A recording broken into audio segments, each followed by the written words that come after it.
यदि आपके पास में कोई मेडिकल लेबोरेटरी टेक्नोलॉजिस्ट आता है ट्रेनिंग के लिए, तो सर आप उन्हें 5 ऐसी कौन-सी चीज़ें सिखाएँगे जो कि उनके लिए बहुत इम्पोर्टेंट है? आजकल हम देख रहे हैं एनीमिया के केसेस भी सर बहुत ज़्यादा बढ़ रहे हैं। तो उसके पीछे क्या रीज़न्स है सर? इतने ज़्यादा केसेस क्यों देखने को मिल रहे हैं हमें? एनीमिया हमारे यहाँ पे इंडिया में मोस्ट प्रिवेलेंट डिजीज है। एनीमिया के बहुत सारे कारण हैं। मोस्ट कॉमन कॉज है आजकल हम देख रहे हैं जंक फूड जैसे कि बढ़ता जा रहा है। जी, आजकल हम देख रहे हैं कि सीबीसी टेस्ट बहुत कॉमन हो गया है। तो आजकल डॉक्टर सबसे ज़्यादा सीबीसी टेस्ट ही क्यों लिख रहे हैं? इसका फुल फॉर्म है कंप्लीट ब्लड काउंट। तो कंप्लीट ब्लड काउंट जैसा आपके इस जर्नी में कोई ऐसा इमोशनल केसेस है जो आपको याद है? तो सिकल सेल का डिजीज का एक बच्चा था जो कि रेगुलरली मेरे पास आता था इलाज करवाने के लिए। तो जब भी आता था उसका मेरे साथ एक इमोशनल अटैचमेंट हो चुका था और अभी कुछ समय पहले उसकी किसी दुर्घटना में मृत्यु हो गई। तो वो समय मेरे लिए बहुत ही दुखदायक था। एमएलटी स्टूडेंट अपना करियर स्टार्ट कर रहा है तो कौन सी ऐसी बड़ी गलती जो उसे नहीं करना चाहिए? आज का ये जो सेशन है बहुत इंपॉर्टेंट है, इसको मिस ना करें और सभी के साथ में शेयर जरूर करें। ये केवल मेडिकल लेबोरेटरी टेक्नोलॉजिस्ट के लिए ही नहीं, हर मेडिकल स्टूडेंट के लिए बहुत जरूरी है। हेलो स्टूडेंट, नमस्कार, मैं मनीषा। स्वागत है आपका आपके अपने चैनल एमएलटी एजुकेशन पॉइंट पर और आज के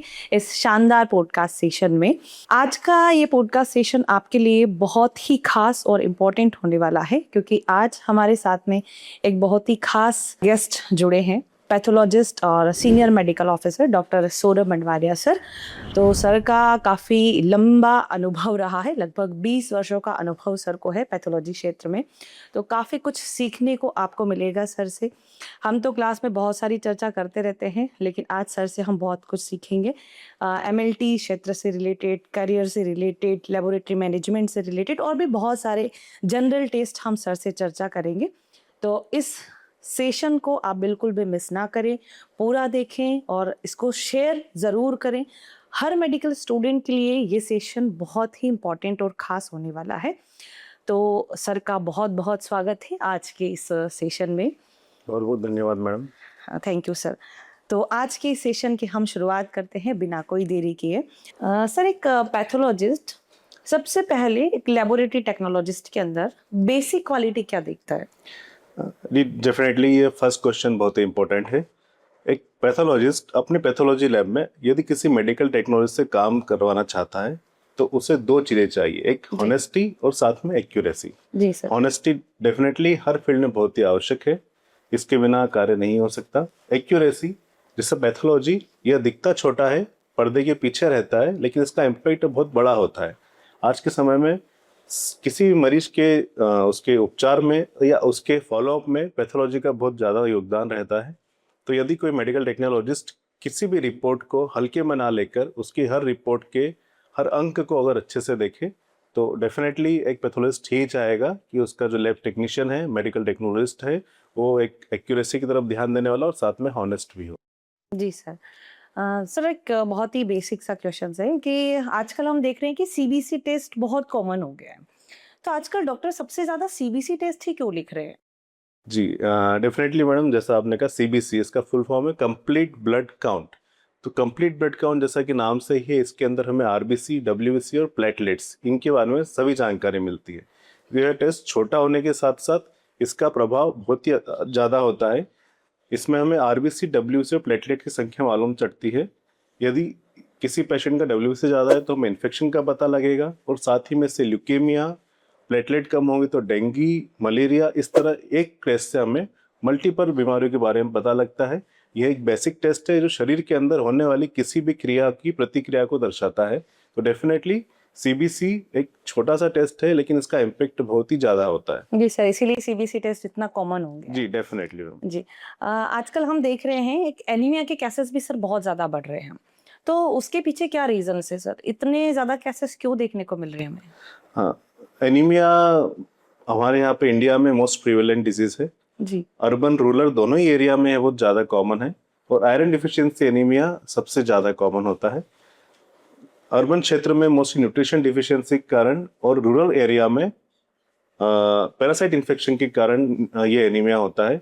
एनीमिया के बहुत सारे कारण हैं। मोस्ट कॉमन कॉज है आजकल हम देख रहे हैं जंक फूड जैसे कि बढ़ता जा रहा है जी। और साथ ही में सेडेंटरी लाइफ स्टाइल के कारण यह बढ़ रहा है। जो न्यूट्रिशन फूड हम ले रहे हैं उनमें इतना प्रॉपर न्यूट्रिशन नहीं रहता।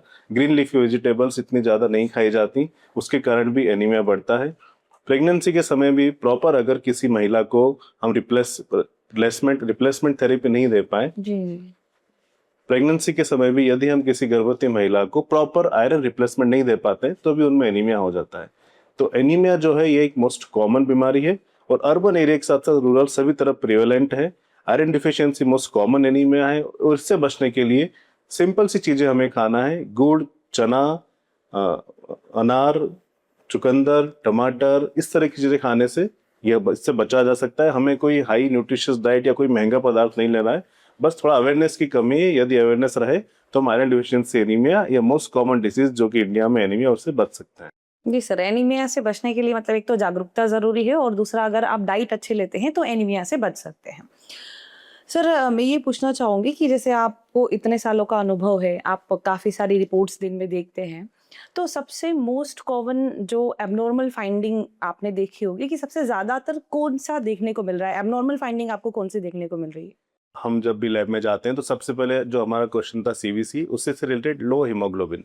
लो हीमोग्लोबिन एक मोस्ट कॉमन है जो कि ऑलमोस्ट 40 to 50% लोगों में मिलता है। इसी के साथ साथ जैसा हम आजकल देख रहे हैं कि खान पान में जो हमारे इरेगुलरिटीज है उसके कारण डिसलिपिडीमिया, ट्राइग्लिसराइड का लेवल मोस्टली लोगों में हाई मिलता है। इसी के साथ साथ बॉर्डर लाइन शुगर, जो सिलेंट्रिक लाइफ स्टाइल हो गई है, केवल दिन भर लैपटॉप पे या कंप्यूटर पे बैठे रह के काम करने की आदत हो गई, उसके कारण हमारा जो शुगर लेवल है बॉर्डर लाइन पे मिल रहा है। और साथ ही में हाइपोथायराइडिज्म भी कॉमन हो चुका है। ऐसा कहते हैं और बहुत से टेक्स्ट में भी लिखा हुआ है कि हर 5 में से एक बंदे को थायराइड डिसऑर्डर होने लगा है। तो ये कुछ बीमारियां हैं जो कि आज के समय में मोस्ट कॉमन हो गई है और जिनके कारण एक समय समय पर हर व्यक्ति को अपना चेकअप करवाना आवश्यक है। जी सर, बहुत ही अच्छे से सर ने बताया। सर एक चीज़ जो मतलब हमें आजकल कम उम्र के लोगों में बहुत ज़्यादा देखने को मिल रहा है वो है हार्ट अटैक। तो सर उसके पीछे क्या रीज़न है? जी डेफिनेटली आजकल हम देख रहे हैं सोशल मीडिया पे या हर जगह वीडियोस हमें वायरल होते हुए दिख रहे हैं। जी कोई भी आदमी काम कर रहा है और सडन वो कोलैप्स हो जाता है।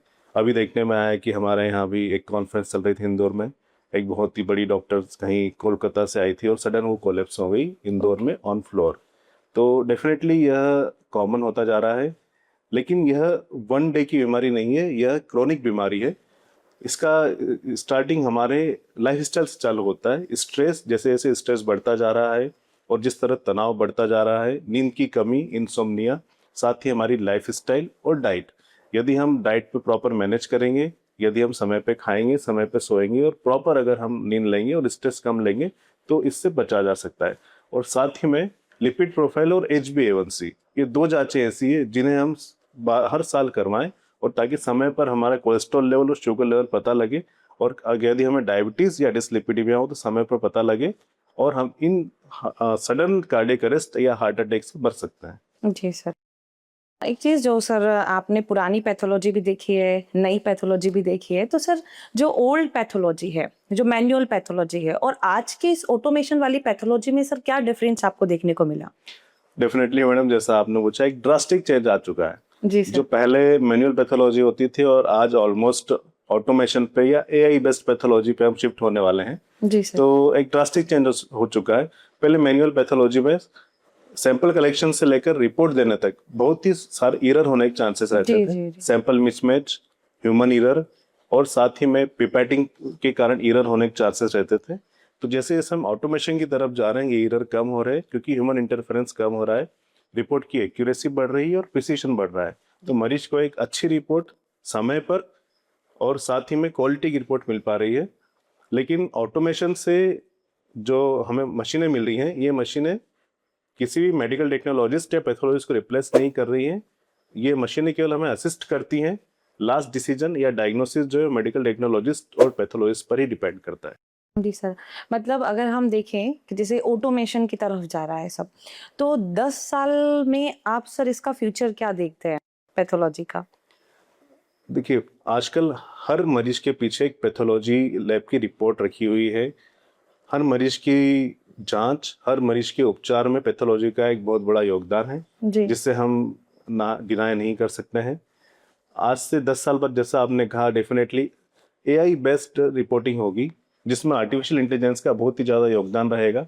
इसी के साथ साथ जेनेटिक टेस्टिंग अभी हम देखते हैं कि सारी जो टेस्टिंग है वो हम बायोकेमिस्ट्री पे कर रहे हैं, सारी जेनेटिक टेस्टिंग होगी कि बीमारियां हो क्यों रही है, हम उन्हें मूलतः नष्ट करें।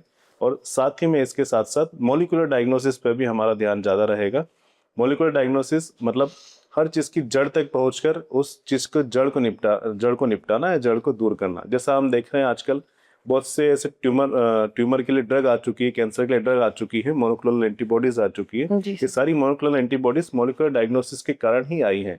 तो डेफिनेटली फ्यूचर में AI based diagnosis, molecular diagnosis और जेनेटिक टेस्टिंग, ये सारी चीजें बहुत आगे आने वाली है और पैथोलॉजी का फ्यूचर बहुत ही ब्राइट है। जी सर। तो इसमें मतलब एक चीज ये भी है ना कि एरर भी बहुत कम हो गई है, जो ह्यूमन एरर होती थी ऑटोमेशन से, वो ह्यूमन एरर भी कम हुई है और काफी मतलब आगे जाके और भी बहुत कुछ अच्छा होने वाला है।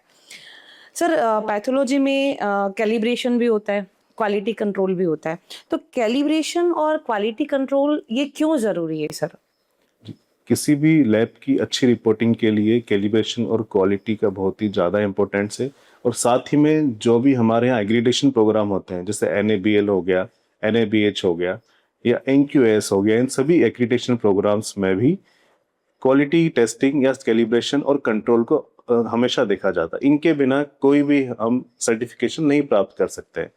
यदि हम देखें, यदि आप किसी लैब में जाते हैं और यदि वो NABL सर्टिफाइड है तो आप उसकी रिपोर्ट पर आंख बंद कर कर विश्वास कर सकते हैं। तो सर्टिफिकेशन के लिए क्वालिटी कंट्रोल साथ ही में हमारा कैलिब्रेशन बहुत ही ज़्यादा इंपॉर्टेंट है।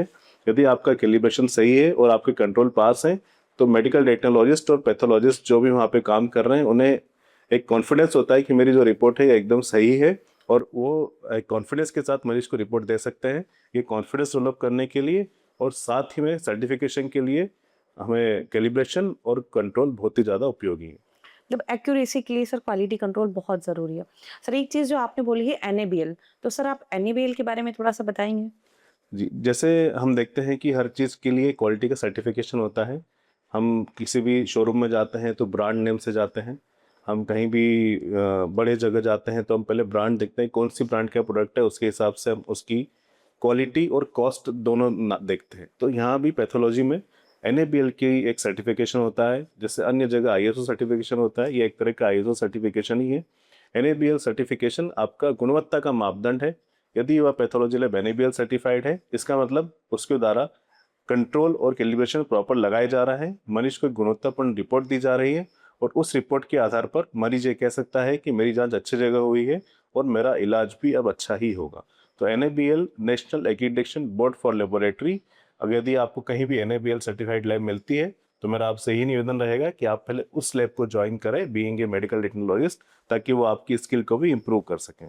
जी सर। जैसे क्वालिटी कंट्रोल के बारे में सर आपने बताया, तो टेस्ट तो रोज लग रहे हैं मशीन के अंदर, तो क्या क्वालिटी कंट्रोल डेली लगाए जाते हैं या फिर मंथली या कैसे लगाए जाते हैं सर? जी, डेफिनेटली मैडम, यह बहुत अच्छा क्वेश्चन है मेडिकल टेक्नोलॉजिस्ट के लिए, क्योंकि यह उन्हें डेली रूटीन में काम आने वाला है। जी। तो क्वालिटी कंट्रोल हमारे यहाँ पर या किसी भी लैब में जो कि सर्टिफाइड है प्रतिदिन लगते हैं, और साथ ही में जब भी कोई एरर आता है तब भी क्वालिटी कंट्रोल लगाए जाते हैं।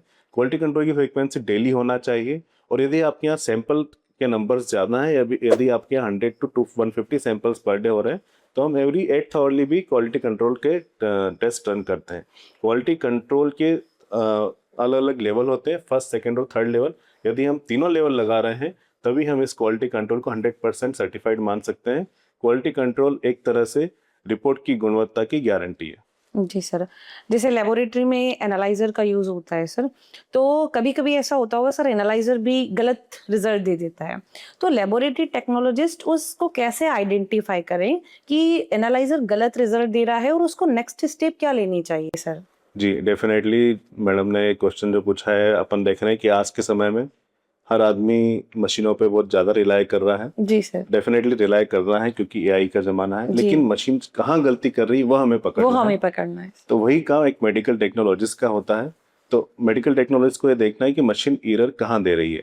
यदि हमें एरर कैसे पता लगेगा, सबसे पहले क्वालिटी कंट्रोल, जहाँ से बात अपनी चालू हुई थी, यदि हमारे कंट्रोल रेंज के बाहर है, यदि हमारे कंट्रोल आउट ऑफ रेंज है, तो हमें वहीं पर क्लिक हो जाना चाहिए कि हमारी रिपोर्ट सही नहीं आएगी, हमें कंट्रोल वापस रिपीट करना है।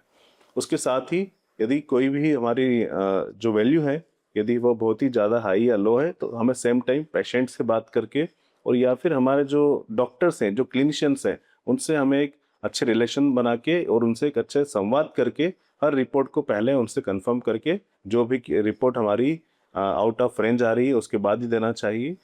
मरीज के साथ साथ जो हमारे क्लिनिशियन है उनसे भी संवाद जरूरी है, एक अच्छी लैब को बनाने के लिए, एक अच्छी लैब को अच्छे स्तर तक ले जाने के लिए। जी सर, जैसे हॉस्पिटल लेबोरेटरी में या हॉस्पिटल में जो भी लेबोरेटरीज है वहाँ पे हीमोलाइज सैंपल कई बार आ जाते हैं।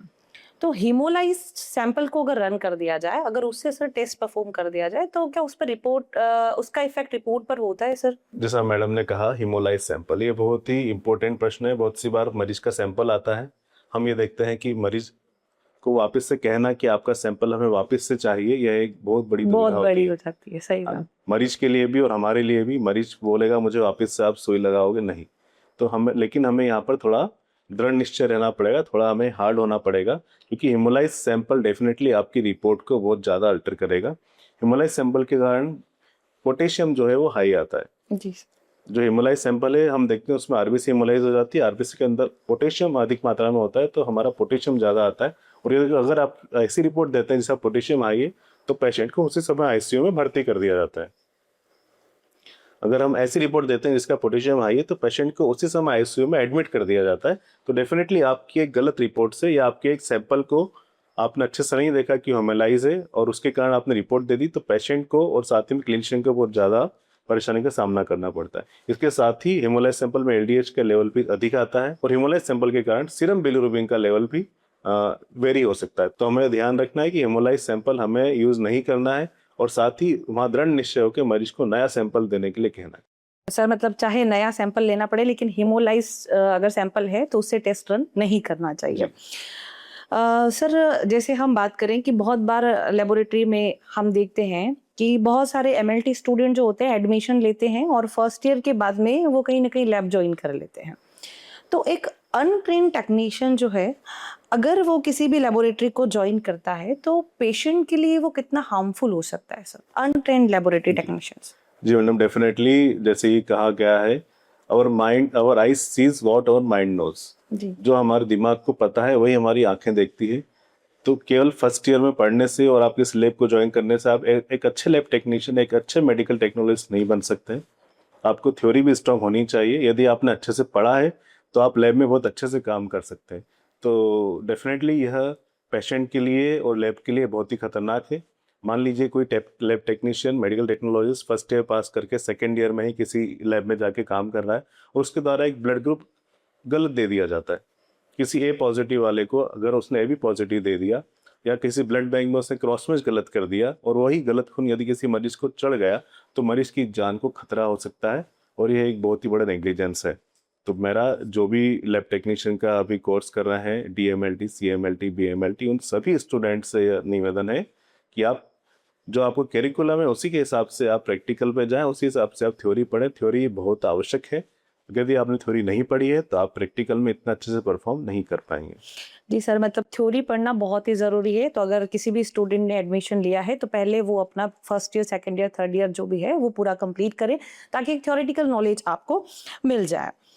अब देखिए सर, अगर पैथोलॉजी में बहुत सारे जैसे हिपेटाइटिस, HIV, VDRL ये सारे टेस्ट लगते हैं, तो एक लेबोरेटरी टेक्नोलॉजिस्ट को यूनिवर्सल प्रिकॉशंस कौन कौन सा फॉलो करना चाहिए? जी, जैसा मैम ने कहा यूनिवर्सल प्रिकॉशन, ये शब्द केवल 2 वर्ड नहीं है इसमें, ये बहुत बड़ा वर्ड है यूनिवर्सल प्रिकॉशन। कोविड के समय हमने देखा किस तरह यूनिवर्सल प्रिकॉशन के कारण जो मेडिकल फील्ड थे, मेडिकल फैटर्निटी के लोग थे, वो किस तरह अपने आप को बचा सके। तो डेफिनेटली यूनिवर्सल प्रिकॉशन बहुत अच्छा रखना जरूरी है। मेडिकल प्रिकॉशन में हेड से लेकर टो तक बहुत सारे इक्विपमेंट्स आते हैं, बहुत सारे पॉट्स आते हैं, जैसे कैप हो गया, मास्क, गॉगल और साथ ही में एप्रन, ग्लोव्स और बहुत सारी अदर चीज़ें होती है। सारी चीज़ें हमें उपयोग करना है। तो अगर आप किसी भी लैब में काम कर रहे हैं तो यूनिवर्सल प्रिकॉशन बहुत ही आवश्यक है, क्योंकि कौन सा सैंपल पॉजिटिव है किसी चीज़ के लिए, कौन सा नेगेटिव, ये हमें नहीं पता। हमें सभी सैंपल को एज ए इन्फेक्टेड और एज ए पॉजिटिव सैंपल लेकर ही कार्य करना है। किसी पेशेंट का सैंपल आज नहीं तो कल HIV पॉजिटिव हो सकता है कि वो विंडो पीरियड में हो, अभी हमें पता ना लगे, और आज से 6 महीने बाद अगर वो विंडो पीरियड के कारण बाहर आता है तो उसमें HIV पॉजिटिव हो सकता है। तो हमें सभी सैंपल को इन्फेक्टेड मानते हुए यूनिवर्सल प्रिकॉशन जिसमें कि ये सारी चीजें होती, कैप, मास्क, ग्लोव्स, एप्रन, इन सभी को उपयोग करते हुए हमेशा ये ध्यान रखना है। और साथ ही में हैंड वॉशिंग प्रोटोकॉल्स का प्रॉपर फॉलो करना है। हैंड वॉशिंग एक सिंपल सी टेक्निक है, लेकिन इससे 99% केसेस में इन्फेक्शन को रोका जा सकता है। जी सर, ये केवल लेबोरेटरी टेक्नोलॉजिस्ट के लिए ही नहीं, हर मेडिकल स्टूडेंट के लिए बहुत इंपॉर्टेंट है। सर जैसे हाँ मेडिकल लेबोरेटरी टेक्नोलॉजिस्ट की बात कर लें या कोई भी मेडिकल स्टूडेंट की अगर हम बात कर लें, तो वो जब मतलब सीरिंज निडल के कांटेक्ट में तो आता ही है, तो अगर किसी को निडल स्टिक इंजरी हो जाए तो सर उसको क्या करना चाहिए? डेफिनेटली ये डेली, अगर आप लैब टेक्नीशियन है और आप फ्लेबोटोमिस्ट का काम कर रहे हैं, तो आपको 100 to 120 मिनिमम पेशेंट का सैंपल लेना होता है गवर्नमेंट सेटअप में, और प्राइवेट सेटअप में भी 30-40 पेशेंट का सैंपल लेना होता है। यदि आप इतनी बार नीडल को या हैंडल कर रहे हैं तो एक नीडल स्टिक इंजरी होना मोस्ट कॉमन है। और अन्य फील्ड में भी, जैसे ऑपरेशन थिएटर में, वार्ड्स में, यह हो सकती है। तो सबसे पहला रूल है, never recap A syringe, a needle. किसी भी नीडल या सिरिंज को हमें रिकैप नहीं करना है, और यदि आवश्यक हो तो सिंगल हैंड टेक्निक से हमें उसको रिकैप करना है। केवल एक ही हाथ हमें यूज करना है, दूसरा हाथ कभी भी सामने लेकर नहीं आना है। तो इस तरह आप इससे बच सकते हैं। पर मान लीजिए फिर भी आपको हो गया, आपकी नहीं, आपके साथ वाले की किसी गलती से आपको नीडल स्टिक इंजरी हो गई, तो सबसे पहले हमें इसमें ध्यान रखना है कि उसको रनिंग वाटर से धोना है और सोप साबुन लगाना है। हमें कोई भी उसमें इस तरह का डिसइंफेक्टेंट यूज नहीं करना है जो वहाँ पे इन्फ्लामेशन बढ़ाता हो, जैसे कि सैनिटाइजर हो गया या स्टेरिजन हो गया या हाइपोक्लोराइड सॉल्यूशन हो गया। मोस्टली हम देखते हैं कि जो वहाँ पे काम कर रहे होते हैं, सबसे पहले उनकी ये होती है कि हम सैनिटाइजर लगा लें, तो हमें सैनिटाइजर इस चीजों पे नहीं लगाना है। और इसके बाद हमें स्वयं की, और यदि पता हो कि कौन से मरीज की हमें निडल प्रिक हुई है, तो उनकी HIV, hepatitis B, hepatitis C और सिफिलिस, ये सारी जांचें करवानी है। और उसके हिसाब से हमें आगे ट्रीटमेंट प्रिकॉशन, जो भी हमारे यहाँ पर मेडिकल ऑफिसर इंचार्ज होते हैं इसके इन्फेक्शन कंट्रोल की, उनसे गाइडेंस में उपचार करवाना है। जी, तो यदि किसी को निडल स्टिक इंजरी हो जाए तो आपको किस तरीके से क्या प्रोसेस होती है, सर ने जैसा कि आपको बताया। और एक बहुत इंपॉर्टेंट बात जो सर ने बताई है, जो मिस्टेक बहुत ज़्यादा करते हैं कॉमन फ्लेबोटोमिस्ट की अगर हम बात करें कि वो रीकेप करते हैं उसको, तो उसकी वजह से निडल स्टिक इंजरी होने के चांसेस बहुत ज़्यादा होते हैं। सर अगर हम बात करें बायोमेडिकल वेस्ट मैनेजमेंट से रिलेटेड, तो बायोमेडिकल वेस्ट मैनेजमेंट में एक लेबोरेटरी टेक्नोलॉजिस्ट की क्या रिस्पॉन्सिबिलिटी होती है? जैसे बायोमेडिकल वेस्ट है, तो बायोमेडिकल वेस्ट मैनेजमेंट यह पूरे हॉस्पिटल का और साथ ही में लैब का एक बहुत ही इम्पोर्टेंट पार्ट है। इसमें कानून के साथ साथ बहुत से फाइनेंशियल प्रावधान भी है। यदि आप biomedical waste management protocols follow नहीं करते हैं तो आपको सजा तक हो सकती है। तो डेफिनेटली यह हमारे लिए, मरीज के लिए और इस इन्वायरमेंट को इन्फेक्शन से बचाने के लिए जहां हम काम करें, बायोमेडिकल वेस्ट मैनेजमेंट बहुत ही ज़्यादा इंपॉर्टेंट है। इसमें जो कैटेगरीज होती हैं वो एक मेडिकल लैब टेक्नोलॉजिस्ट को पता होना जरूरी है। येलो, रेड, ग्रीन और पंचर प्रूफ कंटेनर, और इनमें किस डस्टबिन में क्या हमें डालना है, यह बहुत ही इंपॉर्टेंट है। इसमें सबसे एक मेडिकल टेक्नोलॉजिस्ट को यह ध्यान रखना जरूरी है कि यदि कोई भी चीज़ प्लास्टिक की है तो उसे हमें रेड कंटेनर में ही डालना है। ये वो इन्फेक्टेड है, उसमें ब्लड लगा हुआ है, तो भी हमें उसे रेड कंटेनर में ही डालना है। जैसे हम कहीं भी जाते हैं इंस्पेक्शन के लिए लेबोरेटरीज में, तो वहाँ पे जब भी पूछा जाता है कि आप सीरीज को किस में डालेंगे, तो हर लैब टेक्नीशियन कहते हैं कि हम रेड कंटेनर में डालेंगे। जी सर। और हमारा अगला क्वेश्चन ये रहता है कि अगर उसमें ब्लड लगा हुआ है तो आप कौन से कंटेनर में डालेंगे? तो कोई मेडिकल लैब टेक्नीशियन ये कहता है कि हम उसे येलो में डालेंगे, जबकि येलो में डालना गलत है। जो येलो कलर की डस्टबिन है वो केवल ह्यूमन एनाटॉमिकल वेस्ट या इस तरह की चीजें जिनको जाके इंसिनरेशन किया जा सके, जला जा सके, उनके लिए है। तो जो येलो कलर का वेस्ट है उसे जाके जला दिया जाता है। तो हमें उसमें कोई भी प्लास्टिक का मटेरियल कभी नहीं डालना है। केवल जो रेड कलर का है उसमें हमें प्लास्टिक मटेरियल डालना है, चाहे वो इन्फेक्टेड हो या नॉन इन्फेक्टेड। तो सबको ध्यान रखना है कि सिरिंज में ब्लड लगाओ ना लगाओ, IV सेट में ब्लड लगाओ ना लगाओ, उसे हमें रेड डस्टबिन में ही डालना है। साथ ही एक और दूसरी चीज ध्यान रखने की बात है कि ब्लड बैग्स, क्योंकि डेली हमारे यहाँ पे वार्ड्स में और सभी दूर ब्लड चढ़ता है, और बहुत सी बार हम देखते हैं कि वो ब्लड बैग वापस से ब्लड बैंक में भी आ जाता है यदि कोई रिएक्शन हुआ या किसी पेशेंट को नहीं चढ़ पाया। बिल्कुल। तो उस ब्लड बैग को हमें कौन सा डस्टबिन में डालना है? आप कहेंगे कि ब्लड बैग प्लास्टिक का बना हुआ है तो उसे रेड में डालना है। पर डेफिनेटली ब्लड बैग जो है वो बायोडिग्रेडेबल मटेरियल का बना होता है, तो उससे हमें येलो में डालना होता है ताकि वो जाके इंसिनरेट हो जाए और जो केवल आईवी सेट है उसका, जो बीटी सेट है, उससे हमें रेड में डालना है। तो ये थोड़ा ट्रिकी क्वेश्चन है और मुझे लगता है कि ये आपके एग्जाम में भी आ सकता है, तो थोड़ा यहाँ ध्यान रखें और आपकी जो मैम बताती है वो फॉलो करें।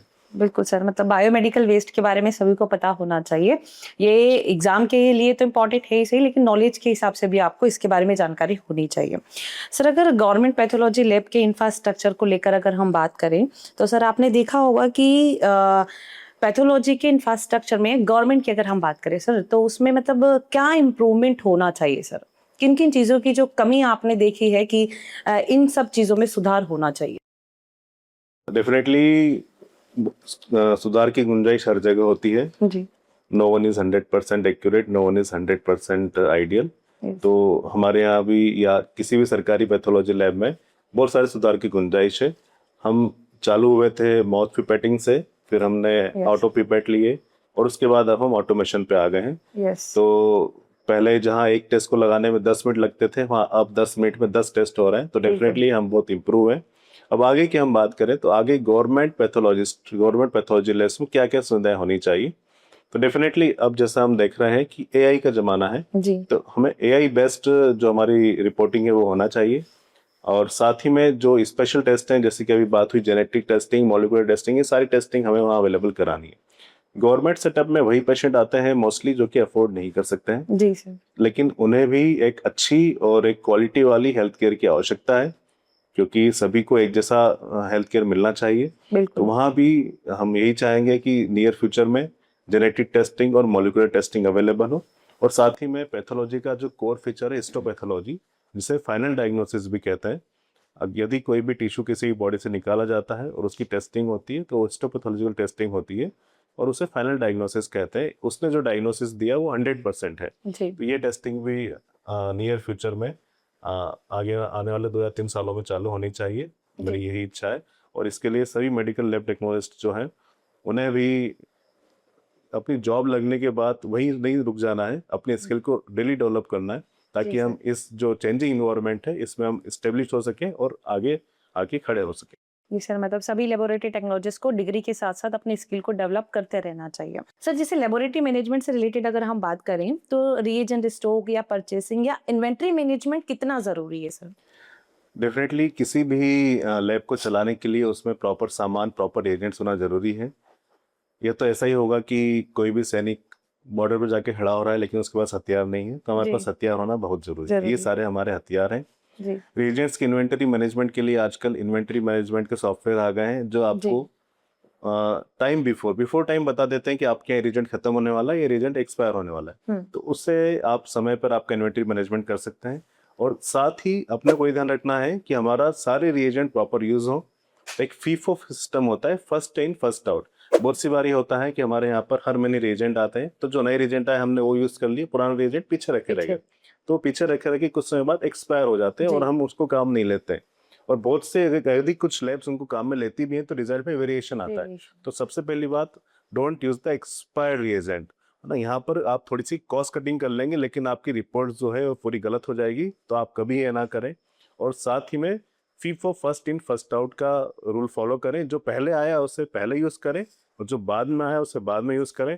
और साथ ही में यदि हो सके तो एआई का जमाना है, जैसे मैंने इस पूरे सेशन में एआई का बहुत ज़्यादा उपयोग किया है, तो साथ ही में एआई का ज़माना है। आप आपका इन्वेंट्री मैनेजमेंट का सॉफ्टवेयर यूज़ कीजिए और सॉफ्टवेयर आपको वेल बिफोर बता देगा कि आपका एजेंट खत्म होने वाला है, तो उसके हिसाब से आप वो एजेंट ऑर्डर कर सकते हैं। और यदि किसी स्पेशल टाइम में, मान लीजिए कोविड का समय है, डेंगू का समय है, तो उस समय आपको कुछ एजेंट अधिक मात्रा में लगते हैं, तो आप उसके लिए प्रॉपर समय पर आपका ऑर्डर करें, ताकि आपकी यहाँ इन्वेंट्री बराबर रहेगी। और इन्वेंट्री बराबर रहेगी तो लैब टेक्नीशियन का ध्यान केवल टेस्टिंग में रहेगा, इन्वेंट्री मैनेजमेंट में नहीं रहेगा, तो अच्छे आउटपुट दे पाएंगे। जी बिल्कुल सर, कभी ऐसा भी हुआ होगा ना लैब में कि सैंपल पेशेंट का ले लिया, जैसे B12 के लिए सैंपल ले लिया, लेकिन आपके पास में रिएजेंट नहीं है उसका, तो कभी ऐसा हुआ है सर?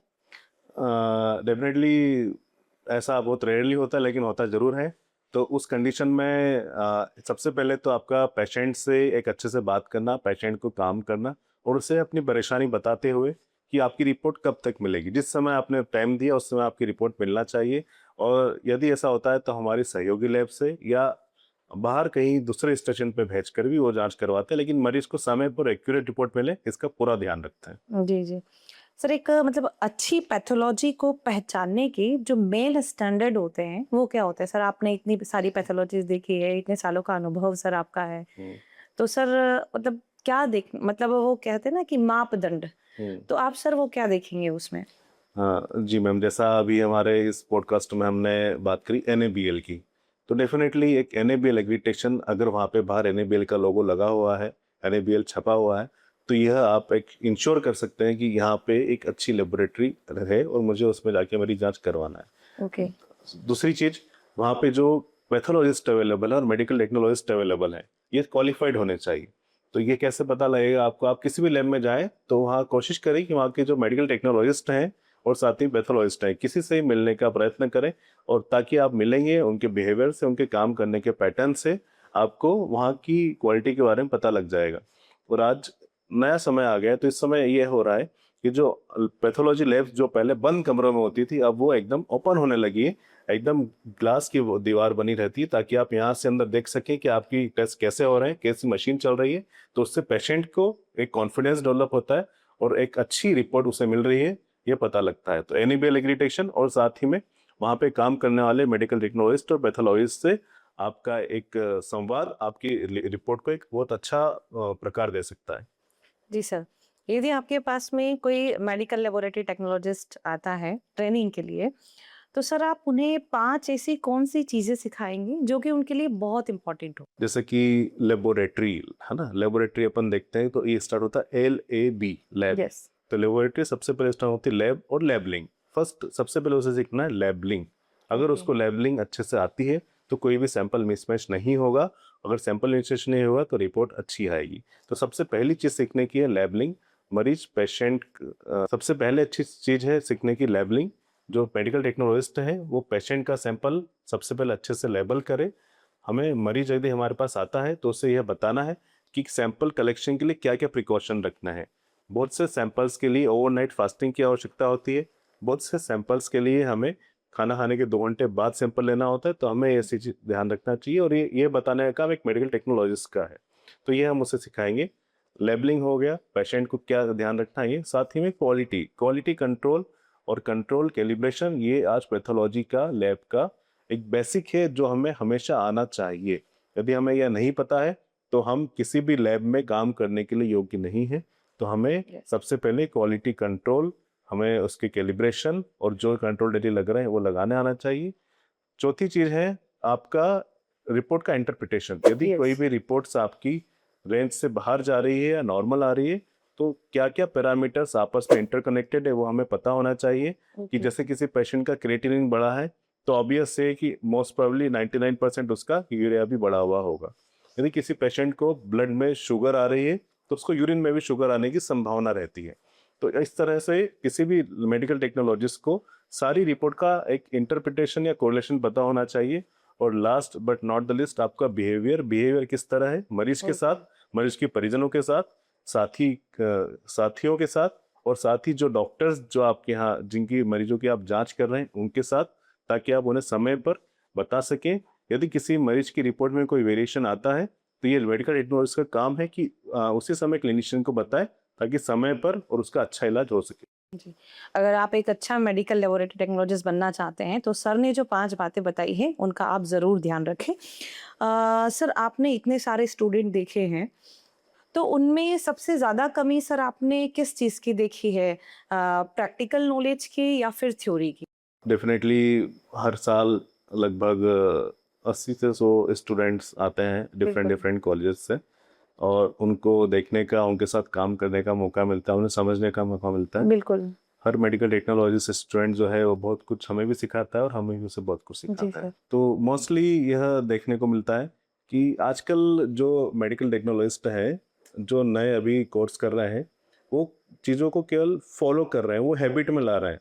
ओके। उनके पीछे का जो साइंस है वो पता नहीं कर रहे हैं। जी। जैसे CBC मशीन अपने बात करी, सेल काउंटर है, तो सेल काउंटर ने रिपोर्ट दे दी और उन्होंने रिपोर्ट उसको टाइप करके दे दिया, लेकिन सेल काउंटर में क्या प्रोसेस हो रहा है ये उन्हें नहीं पता। तो कभी सेल काउंटर खराब होता है या सेल काउंटर रिपोर्ट सही नहीं देता है तो उसके बारे में पता नहीं लगा सकते। और इसी तरह सभी मशीनों के बारे में जो बेसिक प्रिंसिपल है या जो बेसिक उनके पीछे मैकेनिज्म है ये उन्हें पता नहीं लगती है। तो उसके कारण वो केवल हैबिट जो उनके सीनियर टेक्नीशियन कर रहे हैं वही करते जाते हैं और अपने ब्रेन को या अपने नॉलेज को डेवलप नहीं करते हैं। तो ये की कमी लगती है कि आए समय पर अपना काम किया और चले गए, लेकिन जो उसके पीछे का साइंस है या उसके पीछे जो घट रहा है वो भी हमें पता लगाना है, ताकि कभी भी यदि कहीं पेशेंट को कोई परेशानी होती है तो हम या हमें मशीन खराब होती है तो हम उसे प्राइमरी लेवल पे खुद ही ठीक कर सकें। ओके सर, मतलब थ्योरी और प्रैक्टिकल नॉलेज दोनों ही ज़रूरी है। ठीक है सर। जैसे हम देख रहे हैं कि इंडिया में लोग रेगुलर हेल्थ चेकअप को इग्नोर कर रहे हैं, है ना? तो सर ये इसको लेकर आप क्या कहना चाहेंगे कि ये कितना रिस्की हो सकता है कि रेगुलर हेल्थ चेकअप करवाना क्यों ज़रूरी है? रेगुलर हेल्थ चेकअप, अभी बात हुई कि हमारे यहाँ पे हार्ट अटैक के केस बढ़ रहे हैं, डेफिनेटली। तो अगर जी। रेगुलर हेल्थ चेकअप होगा तो हम समय पर किसी भी बीमारी को पता लगा सकेंगे। जैसे हर साल जो भी एज ग्रुप के हिसाब से टेस्टिंग होना है। यदि आपकी एज 50 से कम है तो एवरी ईयर आपको जो बेसिक टेस्ट हैं, CBC, lipid profile, sugar, SGPT, creatinine और टीएसएच, ये एवरी ईयर होना है। और 50 के बाद इसमें कुछ चीज़ ऐड हो जाती है, जैसे कि मेल्स हैं तो उनमें पीएसए और यदि फीमेल हैं तो उनमें पेप्सिमियर, ये टेस्ट ऐड हो जाते हैं। तो हमें हर साल करवाना है। अब हम क्यों करवाएं? क्योंकि किसी चीज़ का हमें फ़ायदा नहीं है तो हम वो चीज़ नहीं करवाएंगे। क्यों करवाएं?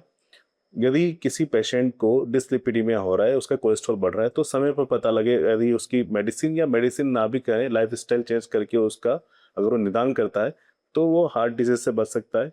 एक फैटी लीवर जो है वह भी एक उभरती हुई बीमारी है और अभी गवर्नमेंट की तरफ से भी एनएफएलडी एक प्रोग्राम चलाया गया है, इसमें जी। Non alcoholic fatty liver disease, मतलब जो लोग अल्कोहल नहीं लेते उनमें भी फैटी लीवर बहुत अधिक मात्रा में पाया जा रहा है। जी। तो ये सारी चीज़ें हम लीवर टेस्टिंग से, एलएफटी से समय पता लगा सकते हैं।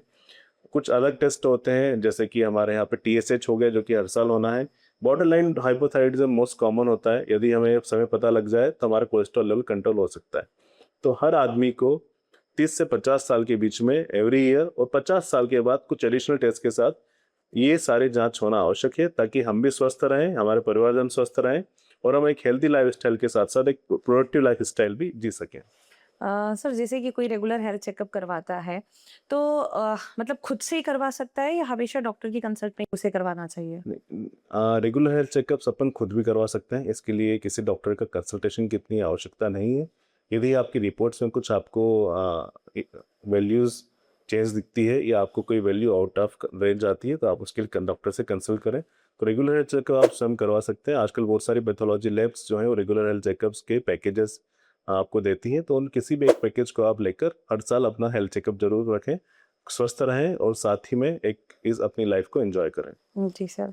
सर आपको इतने सालों का एक्सपीरियंस है तो आपके इस जर्नी में कोई ऐसा इमोशनल केसेस है जो आपको याद है जिससे कि मतलब आपको बहुत ही ऐसा एकदम से फील हो जाता है या फिर बहुत ज्यादा आप इमोशनल हो जाते हैं उस केस को लेके जब भी आपको याद आ जाता है? जी मैडम, जैसा इस फील्ड में रहते हैं तो यहाँ पे हर व्यक्ति जो परेशान है वही हॉस्पिटल में आता है, जो जी। अस्वस्थ है वही अस्पताल में आता है। बिल्कुल। इतने लोगों की परेशानियां सुन सुन के डेफिनेटली हम भी बहुत सी बार परेशान हो जाते हैं, यस।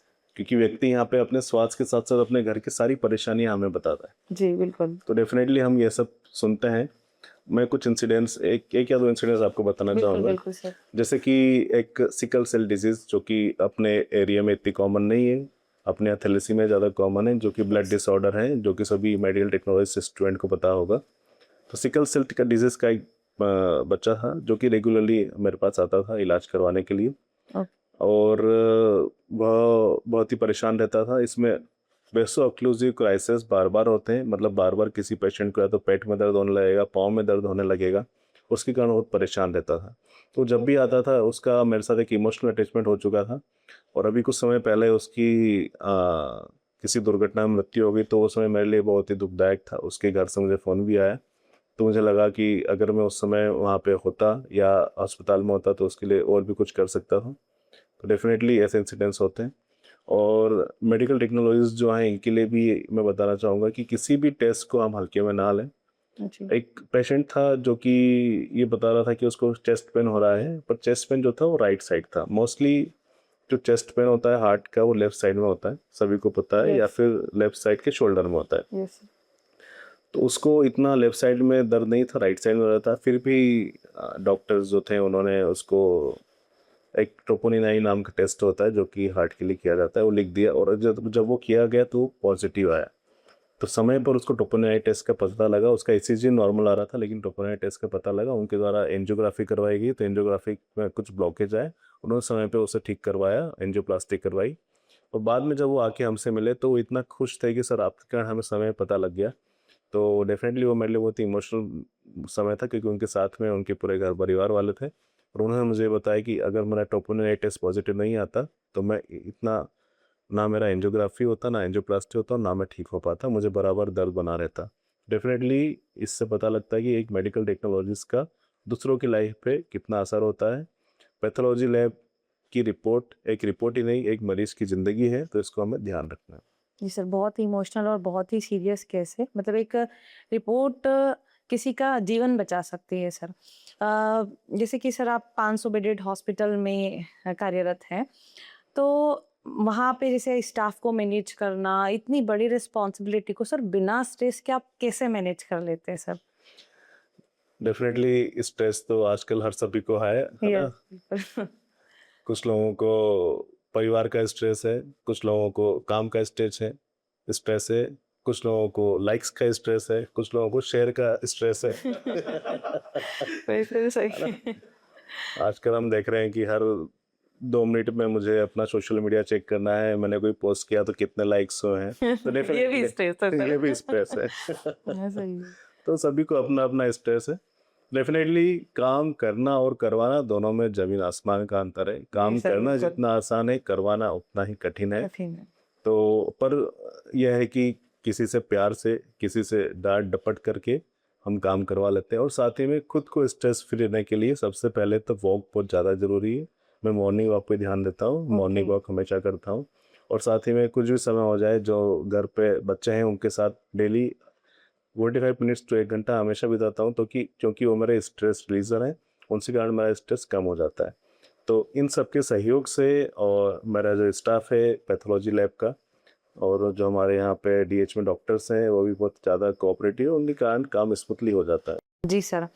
तो जैसे अगर हम कोविड के टाइम की बात करें, तो कोविड के टाइम में लैब की क्या रिस्पॉन्सिबिलिटी रही सर? जैसे हम देखते थे कि कोविड के टाइम पे लोग घर में बैठे रहते, लेकिन एक स्वास्थ्य विभाग था, जो कि मतलब 24 घंटे भी काम किया है।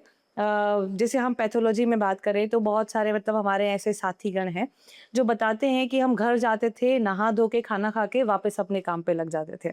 तो एक मतलब पैथोलॉजी की क्या रिस्पॉन्सिबिलिटी रही सर कोविड के टाइम पे? कोविड के टाइम पे जैसा हम देखते हैं कि डायग्नोसिस के लिए सबसे पहले तो एक मेडिकल टेक्नोलॉजी की तरफ देखा जाता था। सबसे पहले इसमें आरटीपीसीआर टेस्ट होता था, जो कि मेडिकल टेक्नोलॉजी के द्वारा किया गया। उसके बाद फिर रैपिड टेस्ट आया, जिससे कि हम 20 मिनट से रिपोर्ट देने लगे। हमारी मेडिकल टेक्नोलॉजी ने एक बहुत बड़ा रोल अदा किया। ऑलमोस्ट उस समय हर व्यक्ति ने पूरे कोविड के समय में 1 या 2 बार तो अपनी कोविड की जांच कराई ही होगी। जी। तो ये सारे पीछे मेडिकल टेक्नोलॉजिस्ट और पैथोलॉजी लैब की भूमिका रही। इसी के साथ साथ उस समय मरीज का डेली रिपोर्ट्स कराया जाता था, क्योंकि उस समय कुछ ऐसे पैरामीटर थे जिनका ट्रेंड्स देखा जाता था कि ट्रेंड कम हो रहा है, ज़्यादा हो रहा है। तो उस समय मेडिकल टेक्नोलॉजीज को डेली सीआरपी और साथ ही में पैराथायराइड हार्मोन पीटीएच और कुछ इस तरह के टेस्ट थे, जो कि डेली रिपोर्टिंग के लिए सीबीसी बहुत ज़्यादा आवश्यक थे। और इन सब के लिए मेडिकल टेक्नोलॉजीज का बहुत ज़्यादा काम में लिया गया। उस समय रैपिड टेस्ट जो होते थे, वो पेशेंट के पास जाके उसके गले में से टेस्ट करना पड़ता था। जी। कोविड के समय जैसा हम देखते हैं कि मरीज से आदमी 6 फीट की दूरी पर रहता था, उस समय एक मेडिकल टेक्नोलॉजिस्ट मरीज के मुंह के पास गले के अंदर जाके उसने टेस्ट किया है। पीपी किट पहन के किया, लेकिन वो भी बहुत ज़्यादा डेंजरस था। तो वो ओके। उस समय उसने उसकी सेवाएं दी। तो डेफिनेटली यदि डायग्नोस नहीं होता तो कहीं भी मरीज की जांच नहीं होती, मरीज का डायग्नोस नहीं होता तो उसका उपचार नहीं हो पाता। तो इसके पीछे मेडिकल टेक्नोलॉजीज का बहुत ही ज़्यादा रोल है, और इसके लिए उस समय जिन भी मेडिकल टेक्नोलॉजिस्ट ने काम किया है, वो बधाई के पात्र हैं, और उन्हें मैं दिल से धन्यवाद देता हूँ। जी सर, बहुत-बहुत धन्यवाद। मेडिकल लैबोरेटरी टेक्नोलॉजिस्ट के लिए आपने बधाई दी उसके लिए। सर जैसे अभी स्ट्रेस की हम बात कर रहे थे, तो क्या स्ट्रेस का इफ़ेक्ट रिपोर्ट पर दिखता है? डेफिनेटली स्ट्रेस आपकी बॉडी के हर ऑर्गन को इफेक्ट करता है, फ्रॉम जी। Head to toe. तो अगर आपका एक स्वस्थ शरीर है और स्वस्थ दिमाग है, तो आपकी रिपोर्ट जो मेडिकल टेक्नोलॉजिस्ट बना रहा है वो अच्छी बनाएगा, वो अच्छे से बनाएगा। यदि मेडिकल टेक्नोलॉजिस्ट जो वहाँ काम कर रहे हैं, यदि वो स्ट्रेस में काम कर रहे हैं, यदि वर्किंग एनवायरनमेंट अच्छा नहीं है, और यदि उन्हें प्रॉपर वहाँ पे सपोर्ट नहीं मिल पा रहा है तो हो सकता है कि उनसे काम करते समय कोई गलती हो जाए, सैंपल मिसमैच हो जाए, ह्यूमन एरर हो जाए, पेपेटिंग मिस्टेक हो जाए। तो इन सब के कारण जो आपकी रिपोर्ट है वो गलत हो सकती है। तो सभी मेडिकल टेक्नोलॉजिस्ट को जब भी काम करें स्ट्रेस फ्री रहें। इमरजेंसी में भी यदि पेशेंट कितना भी सीरियस है, लेकिन आपके जो प्रोटोकॉल्स हैं उन्हें अवश्य फॉलो करें, क्योंकि अगर आपने इमरजेंसी में किसी प्रोटोकॉल को फॉलो नहीं किया और रिपोर्ट अगर आपने कुछ गलत दे दी तो उससे उसका मरीज का पूरा मैनेजमेंट गलत हो जाएगा। स्ट्रेस में ना रहें, इमरजेंसी में भी काम रह के अच्छे से कार्य करें, तो डेफिनेटली आप एक अच्छी रिपोर्ट दे पाएंगे और स्ट्रेस का आपके ऊपर कोई इफेक्ट नहीं होगा। जी सर। जैसे हम बात कर रहे हैं एज अ पैथोलॉजिस्ट, आप सोसाइटी को हेल्थ अवेयरनेस को लेकर सर क्या संदेश देना चाहेंगे? बीइंग ए पैथोलॉजिस्ट सबसे पहले तो यही चाहूँगा कि सब हेल्दी लाइफस्टाइल अपनाएं, ताकि उन्हें स्वास्थ्य समस्याएं कम से कम हो। और साथ ही में हर वर्ष प्रति वर्ष आपकी उम्र के हिसाब से जो भी स्पेसिफाइड जांचें हैं वो ज़रूर करवाएं, ताकि आप किसी बीमारी को जल्दी पकड़ सकें और उस बीमारी का अच्छे से इलाज कर सकें। और बीइंग ए पैथोलॉजिस्ट मैं यह भी कहूँगा कि आप जब भी जाएं जांच कराने, किसी अच्छी लैब में जांच कराएं, उस लैब के पैरामीटर्स देखें कि क्या वो NABL सर्टिफाइड है, क्या वहाँ एक क्वालिफाइड पैथोलॉजिस्ट काम कर रहे हैं, क्या वहाँ पे क्वालिफाइड मेडिकल टेक्नोलॉजिस्ट काम कर रहे हैं। यदि ये सारी चीज़ें हैं तभी वहाँ पे जांच कराएं। और कुछ ऐसी जेनेटिक डिसऑर्डर्स हैं जो आजकल हमें पता लग रहा है बढ़ते जा रहे हैं, जी। जैसे कि ब्लड डिसऑर्डर की बात करें, जैसे कि थैलेसीमिया, सिकल सेल एनीमिया। तो इन सारे की टेस्ट की जांच आप जरूर करें। अपन देखते हैं कि पहले शादी से पहले हम कुंडली मिलाते हैं, जी। इसी तरह शादी के पहले हम मेडिकल कुंडली भी जरूर मिलाएं, जी सर। जिसमें सभी का एक हीमोग्लोबिन इलेक्ट्रोफोरेसिस टेस्ट आवश्यक है। साथ ही में कुछ पैरामीटर जैसे HIV, hepatitis B, hepatitis C ये जरूरी है, और एक हीमोग्लोबिन लेवल और ब्लड ग्रुप। अगर ये कुछ बेसिक टेस्ट हैं ये आप जरूर करें, और अगर आप ये सारे टेस्ट के लिए एलिजिबल हैं तो ही अपन आगे बढ़ें, ताकि होने वाली जो संतान है उससे हम इन सब बीमारियों से बचा सकें। जी सर। मतलब शादी से पहले ये कुछ इम्पोर्टेंट टेस्ट जो आप सर ने बताए हैं वो आप ज़रूर करवाएं बिना किसी शर्म के। सर, आने वाले मेडिकल लेबोरेटरी टेक्नोलॉजिस्ट जो स्टूडेंट है उनके लिए आप कोई एक स्ट्रॉन्ग एडवाइस जो देना चाहेंगे? डेफिनेटली मैं यही कहना चाहूँगा कि पैथोलॉजी लैब कभी भी पर्दे के पीछे रह के जो काम करती है उसका एक बड़ा इम्पैक्ट होता है। कभी भी ये ना माने कि हम पर्दे के पीछे रह के काम कर रहे हैं, कि हम बहुत छोटा काम कर रहे हैं। इसका इम्पैक्ट बहुत ही बड़ा होता है। आप अगर किसी पेशेंट से बात करेंगे तो आज के समय में पेशेंट अपनी रिपोर्ट्स के बारे में बात करता है कि मेरी ये रिपोर्ट्स अच्छी है, मेरी रिपोर्ट्स खराब है। तो उस रिपोर्ट के पीछे एक मेडिकल टेक्नोलॉजिस्ट खड़ा है। जी। तो डेफिनेटली अपने रोल को कभी भी कम नहीं आके अपने हमेशा अपने आप को मोटिवेटेड रखें। और साथ ही में जो नई नई टेक्नोलॉजीज आ रही हैं, जो नई नई चीज़ें आ रही हैं, AI से अपडेट रहें। और हमें अपना मोरल हमेशा अच्छा है, अपना मोरल हमेशा स्ट्रांग रखें। पेशेंट से, जो पेशेंट आपके पास आ रहा है वो ऑलरेडी बीमार है, उससे एक मानवतापूर्ण व्यवहार करें और डेली अपने स्किल अपग्रेड करें, ताकि हम इस चेंजिंग इन्वायरमेंट में अपने आप को अच्छे से इस्टेब्लिश कर सकें। सर, आज के सेशन का लास्ट क्वेश्चन पूछना चाहूंगी कि एक मतलब MLT स्टूडेंट अपना करियर स्टार्ट कर रहा है तो कौन सी ऐसी बड़ी गलती जो उसे नहीं करना चाहिए?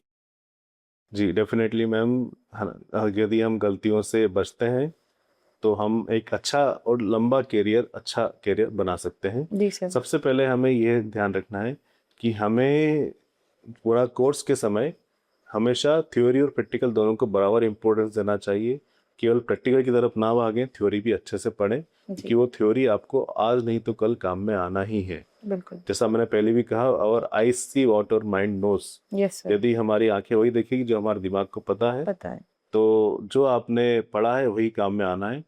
करियर की स्टार्टिंग में कभी भी लैब को चुनते समय इसका विशेष ध्यान रखें कि जहां मैं काम कर रहा हूं वहां पे कुछ सर्टिफाइड NABL सर्टिफाइड लैब हो, वहां पे क्वालिटी की टेस्टिंग हो रही हो, साथ ही में जो एडवांस टेस्ट है वो अवेलेबल हो, ताकि आपकी स्किल डेवलप हो सके। कुछ वहाँ पे आपको ट्रेनिंग के प्रोटोकॉल्स हो, समय समय पे आपकी ट्रेनिंग होती हो, तो ऐसे हमें लैब ज्वाइन करना है। हमारा स्किल डेवलपमेंट अवश्य हो सके, और साथ ही में जहाँ से हमें पैसे के साथ साथ हमारा स्किल डेवलपमेंट का बराबर ध्यान रखा जाए। जी सर। तो आज का सेशन हम यहीं पर खत्म करते हैं और सर ने इतना लंबा जो अनुभव सर का है वो हमारे साथ में शेयर किया, उसके लिए बहुत बहुत धन्यवाद और शुक्रिया सर। तो सर के इस अनुभव से आपको बहुत कुछ सीखने को मिलेगा। बहुत सारी चर्चाएं हमने करी, चाहे एमएलटी के क्षेत्र में करियर से रिलेटेड बात कर लो, टेस्ट से रिलेटेड बात कर लो, लेबोरेटरी मैनेजमेंट से रिलेटेड बात कर लो, थ्योरी और प्रैक्टिकल नॉलेज दोनों कितना इंपॉर्टेंट है उससे रिलेटेड बात करें, तो बहुत कुछ इस सेशन में आपको सीखने को मिला और बहुत अच्छा लगा सर के साथ में आज ये चर्चा करके। और सर ने इतना अमूल्य समय एमएलटी स्टूडेंट के लिए निकाला, उसके लिए सर बहुत बहुत धन्यवाद, शुक्रिया दिल से फिर से। और आज का ये जो सेशन है बहुत इंपॉर्टेंट है, इसको मिस ना करें और सभी के साथ में शेयर जरूर करें। ये केवल मेडिकल लेबोरेटरी टेक्नोलॉजिस्ट के लिए ही नहीं, हर मेडिकल स्टूडेंट के लिए बहुत जरूरी है। तो बेस्ट ऑफ लक।